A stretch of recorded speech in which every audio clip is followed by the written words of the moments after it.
নমস্কার বন্ধুরা, সিজাস লাইফের আর একটা নতুন ভিডিও আপনাদের সকলকে স্বাগতম। আমি আজকে চলে আসছি বেলুড় মঠ। তো বেলুড় মঠে যে সমস্ত জিনিসগুলো আপনারা ঘুরে ঘুরে দেখবেন সেটা হলো রামকৃষ্ণের মন্দির, যেটা বেলুড় মঠের মেন মন্দির।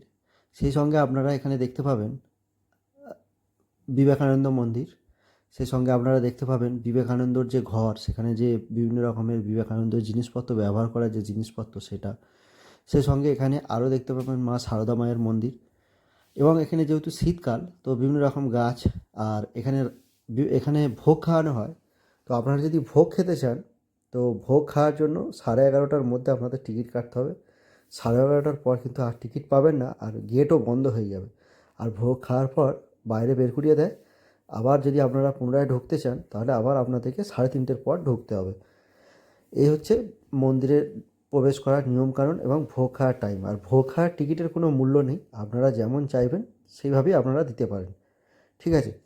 কিন্তু এই সমস্ত মন্দির দেখা এবং গঙ্গার ঘাটের হাওয়া খাওয়া, ওখানে বসে আড্ডা মারা, এই সমস্ত কিছুর মধ্যেও আরও একটা জিনিস আমার নজর কেড়েছে, যেটা এই বেলুড় মঠের বাইরে বিভিন্ন জায়গায় এরকম বিভিন্ন দার্শনিক মনি ঋষিদের ছবি, এবং তারা কোন সময় থেকে কোন সময় এসেছেন, এবং ইভেন হিন্দু ধর্ম কবে প্রতিষ্ঠাতা হয়েছে, এরকম বিভিন্ন রকমের জিনিসপত্র এখানে এরকম বোর্ড আপনারা দেখতে পাবেন। এটা আমার খুবই নজর কেড়েছে, এবং এটা একটা দুটো নয়, পুরো বেলুড় মঠের বাইরে চারিদিকে এরকম আপনারা দেখতে পাবেন প্রচুর আছে।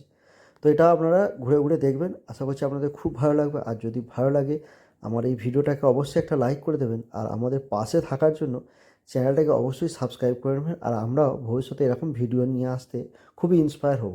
আর যদি আপনাদের কিছু জানার থাকে, তো অবশ্যই এই ভিডিওয়ে কমেন্ট করে জানাবেন। চলুন, বাই, দেখা হচ্ছে অন্য একটা ভিডিওতে।